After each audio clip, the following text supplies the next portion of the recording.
Somewhere out there is a filmmaker that heard every church sermon about how horror movies glorify Satan, blood, and lust and thought, perfect, let's shoot that movie this weekend. And that movie is Hack-O-Lantern. Welcome to Creepin' It Real. Hey, I'm Judah. Thanks for stopping by. We're going to be checking out the 1988 slasher known as Hack-O-Lantern. Let's check out this trailer. I want you to check out that cemetery. There's been another grave overturned. The ceremony will begin at sundown.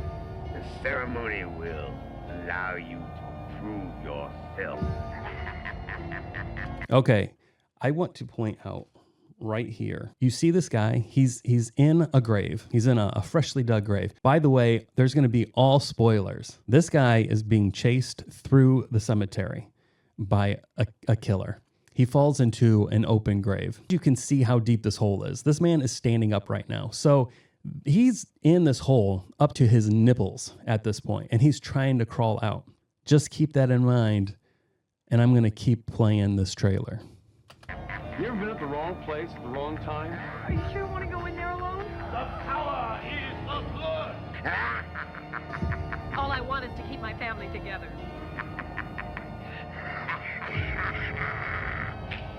Don't you want to see my costume? I have no choice. But Mom, I like the taste of blood. I live like this. I want. Okay, here we go. That guy is in deep hole up to his nipples. This murderer comes, kills him, leaves his body, and it starts covering it up. Later on, a couple come into the grave to have sex on top of this mound of dirt that just happens to be the same place where this guy was killed. But now, as you can see, part of the body is sticking out, and this woman thinks she's holding the hand of the man she's having sex with, but she's not. She is in fact holding the hand of the dead man. They then discover this man that was killed in this grave only like a foot, maybe a half a foot below the dirt level.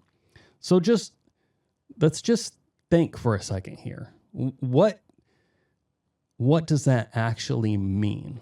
What that means is that after this person killed that guy that was in that grave, they then threw some dirt on top of him, then thought, oh shit, this is not exactly, even though this is perfect, this is the perfect depth, and I can just cover him up, no one will ever be the wiser.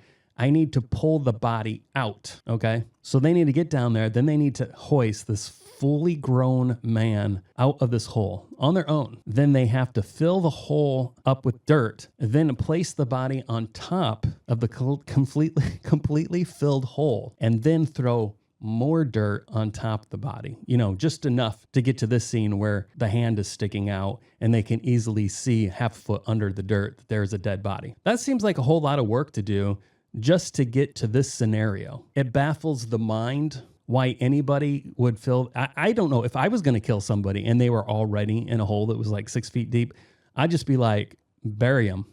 I wouldn't lug the body up, fill the hole, place the body back down, and then just lightly cover it with a dusting of dirt, hoping that no one would ever find it. But I don't know. That's probably because I'm just not a career criminal. I don't know how things should be done. But let's keep on with this trailer. It's just that some strange things have been going on lately. Hey, who's there? Grave robbings, satanic rituals. Devils. Okay, well that was the explanation. He just said grave robbing. So that's why that old grave was dug up, because it was being grave robbed. Say, the power is the blood. We are your family.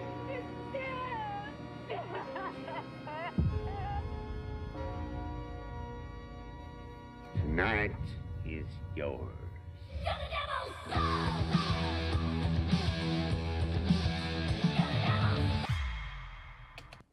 Okay, so that was perfect. Oh, that ended right there. Here's the synopsis of this movie. We have this family that appears to be estranged from their grandfather. It's a little confusing, actually, because this grandfather apparently makes it a ritual to, during Halloween, come and visit his family and give them pumpkins and so forth. But at the same time, it's very obvious that the family, the mother and father of these three children, do not appreciate this man being around. And they don't want him visiting. They don't want him showing up, and they don't want the kids to have any contact with him. So the movie begins with this grandpa. He seems like a normal farmer grandpa.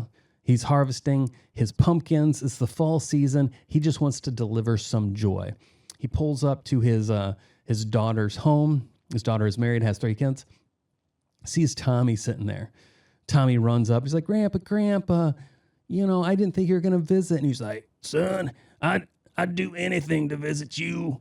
You's my favorite. And then he pulls out this little skeleton and shakes it and gives it to him. And he's like, and here, take your pick of the pumpkins.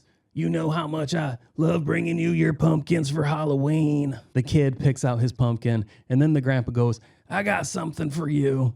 And the little kid's like, you got something for me? I'm like, you dumbass, he just gave you this little toy skeleton, and he gave you a pumpkin. Now you're going to act like you've never gotten anything from your grandpa before in your life when he says he has something for you. So the grandpa hands him this little something that's wrapped up, and he's like, this is just for you. Let's keep this a secret. Don't let anybody know, okay? And so Tommy runs off. Tommy is then carving a pumpkin, and his mom tells him, be careful with that. Wait till your dad gets here. I don't want you using that knife. Then he cuts himself. You hear him yelp. He cuts himself, and the mom goes, I told you to wait till your father gets home. And the kid's hand is just covered in blood. And he's got one finger in his mouth, and he's sucking on it. And she's like, ew, don't do that. We need to wash it. And he's like, as you saw in the trailer, but I like the taste of blood. Grandpa says it's good for me. I don't know why I just gave him that accent. It was weird. Then the mom was like, Grandpa, have you seen Grandpa? And he's like, no. And she's like, where did you get this pumpkin? Grandpa gave it to me. At this point, the mom grabs the pumpkin, hoists it above her head, and it just smashes it on the ground. So you clearly understand that there is some animosity here, okay? So shit is not good. Then the dad comes home. The moms are like, he came, he was bugging the kids, he dropped off pumpkins, and the dad's like, look, he's not the father of the children, the husband of the wife. He's like, he's not my dad. He's like, but he needs to know boundaries, and he needs to understand that you don't want him around here. So I'm going to go talk to him right now. And she's trying to be like, no, don't. Just let it go. And he's like, no, I'm going to go talk to him right now. So he drives over to this grandpa's house to tell him to stay away from the kids. But he happens upon the satanic ritual. And the grandpa's like, you shouldn't have come here tonight. And he's like, stay away from my kids. That's what Dad's saying. He's like, that son ain't just yours. He belongs to a higher power. And as they're arguing, one of the other Satanists comes up and bashes the dad over the head, kill him. They put him in this car. They light it up with, pour gasoline on it, light it up with fire, and kind of make it seem like it's an accident. Then we cut to the future. The kids are young adults, still living with their mom. Tommy's living in the basement. He's obviously a disturbed adult at this point because he's been under the influence of his grandpa. In fact, the synopsis says he's being groomed by his grandpa to take place in the satanic community. The grandpa comes to the boy and he's like, tonight's your night, son. Tonight you get to fulfill your place and destiny in the ritual tonight because you are of age. So they're going to have some kind of satanic ritual to, fully induct him into this cult. And the mom knows, so she's trying to stop it. She wants to go talk to Tommy. So she goes and knocks on the basement door of Tommy. Tommy, she's hysterical. Tommy, I need to talk to you. And he's like, I'm busy. And he, just for no reason whatsoever, he just rips his shirt off and yells, I'm busy. And then he grabs his Walkman and a stack of mixtapes. And he lays on his bed and he starts going through the mixtapes and finds one and pops it in his Walkman. And then he lays on his bed, bare chested, just listening to his mixtape. And he needs to escape. Then we go into this dream sequence where he's now a guitarist in some metal band. And the song's perfect. You're the son of the devil, which is what that that trailer ended on, Son of the Devil. Now, everybody in this band, in this, dream sequence music video, they all look like they belong in an 80s metal band. The female lead singer, she looks legit. The guitar player and the bassist, they look legit. The drummer, they all look like they know what they're doing. They look like they actually play instruments, like they potentially were a band back in that day that they just hired. Like, hey, these guys got the look. They'll get them on here, and I'll throw Tommy in the back with a guitar, and you just pretend like you're part of the band. Which to me came across so obvious because everybody else in the band looks like they're actually playing their instruments while Tommy just stands in the back going like this. So that really tickled me. I got a lot of enjoyment. But while we're talking about Tommy, the first time I got a look at Tommy's adult face, I was like, damn, dude's got some fish lips. Tell me these, if you see a difference between these two photos. Because I feel like the Pam meme from The Office, where they're showing Pam the two photos and they say, what's the difference? And she goes, they're the same. That's what I feel right now when you look at these two images because of this man's lips. That dream sequence, to me, was one of the highlights of this movie. For those of you who have watched me, you know that slasher movies are not my thing. And a callback to my intro to this movie, I was raised in this very Pentecostal church. In fact, the pastor would go, had a tour where he would go on and he would have, posters and stuff that he would show. So he had visuals that he would take on this tour, and he would preach the evils of rock and roll music and horror movies, and show all these satanic imagery that are used and stuff and why you should avoid it. So as I grew up, not watching horror, but being in the church, this, Pentecostal type church culture, my understanding of horror movies were every one of them were satanic, full of blood, and full of nudity. Okay. So that's what I assumed all horror movies were. And when I started watching horror movies, obviously not all of them are like that. But Hack-O-Lantern is so spot on. Like literally, if my pastor back then would have gone around doing a tour about the evils of horror movies, he could have used Hack-O-Lantern as the epitome of everything that he spoke about, because they missed no beats. They took every opportunity to show breast, blood abounded, and the whole thing is about Satan worship. In fact, in a very uncomfortable way, this movie has an implied, heavily implied incest rape scene, which is really disgusting. There are several times the mother encounters her father, the grandfather, and says, leave my kids alone. They're my kids. And he'll say something like, they don't belong to just you. And my assumption was he was saying that he somehow dedicated them to Satan. But no, they do a flashback on her wedding day where grandpa, takes advantage of her. And then you understand, oh, he wasn't talking that the child belongs to Satan. The child belongs to him because he's the father. Really grody. I mean, that kind of stuff is just beyond my tolerance. I can't even deal with that kind of disgustingness. So just be warned, that is in here. But for me, I did find this movie entertaining simply because it fit every stereotype that I had of horror movies as I grew up in the church culture. And I hadn't really run into any like that.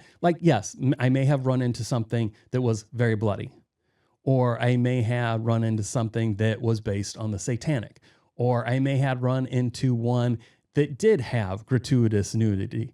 But this one was the culmination of all of those things into one on every beat. And so it made me laugh. I was like, oh my gosh. So some of this is true. I mean, you got to take into consideration. I did live through the satanic panic. And I got it from the very heavy side, the people who really took it serious. Like I mentioned, my pastor, he was going out there, he was doing tours preaching the evils of rock music and showing the satanic symbolism and how you need to keep your kids safe from that kind of stuff. So anyway, this was kind of a fun callback. As a kid, you see things, and as an adult, you see them differently. So this was a very fun merging of those two things and being very aware of those. So it was quite entertaining in that aspect. Now, as the movie on a whole, I don't know if you don't have that kind of connection that I did, I'm not sure you would get the same somewhat enjoyment. If you're a slasher fan, you might be like, oh yeah, this is one of those classic goofy slasher movies.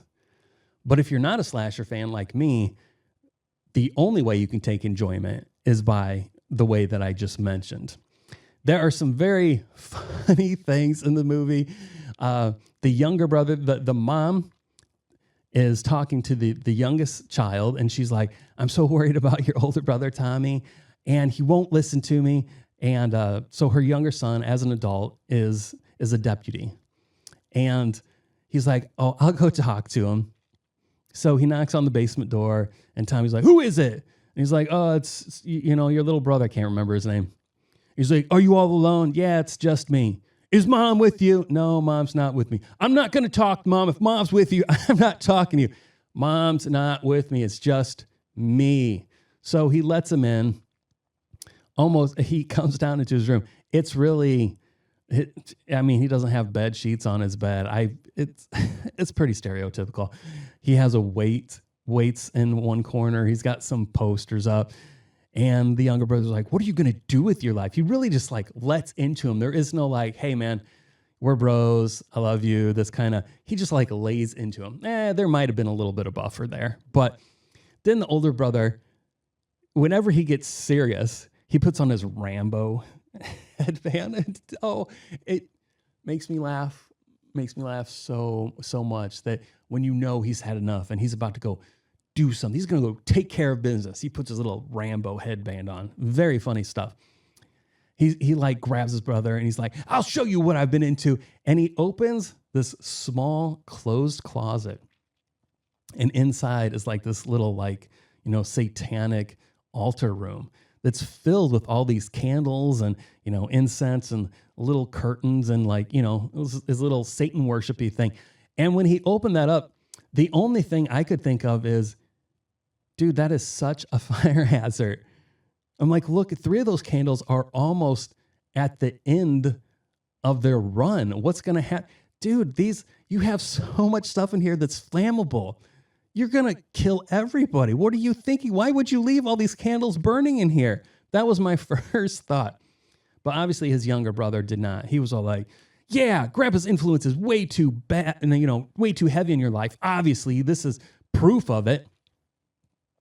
So there's that. Night goes on. There's supposed to be this big Halloween party that I guess involves the whole town, but it seems like a very small town, okay? And lots of young adults are there helping prepare for this Halloween party. At the same time, the Satanists are off, preparing their ritual in Grandpa's barn. And there are murders that are occurring in between that time frame. And you're assuming it's Tommy, okay? And which would make sense because when Tommy puts on his headband, then suddenly somebody dies. So, Tommy was obviously the one who was doing it. At this Halloween party that has both young men and young women, that is being chaperoned by the youngest son, who is a sheriff. He's there to make sure, things don't go awry. For some reason, they have hired a stripper, which doesn't fully make sense other than they just needed to get their tits per minute up. Because like I said, they take every opportunity. They'll even make up shit just to be able to get some boobies in this movie. So that just seems so weird that this small town that encompasses both male and female was like, hey, for entertainment, we got to get a stripper in here. There was also a band there that looked very professional because all of them had the long permed hair of the 80s metal band, which was very funny to me. Again, I lived through this stuff, but it's so funny to look at it in hindsight and to remember back then how that seemed cool, and to look at it now and be like, oh my gosh, you guys look like idiots. So fun. And outside, there's just some random dude. This is all just to extend the length of this movie. Just some random guy who starts doing this stand-up act. He's talking about the stripper inside and then goes into this whole spiel about chicks like in Playboy and stuff, doing different poses and talking about how they like taking long walks on the beach and so forth like that. And then he goes into this whole monologue about turkeys being hunted, and he's doing poses and faces, and everybody who's watching him is acting like it's the funniest stuff in the world. And it wasn't. It was all super unfunny. But this is the thing. This is what's so weird about it. This wasn't like a comedian that they hired for the party. Like the stripper, it kind of came across that they had hired a stripper.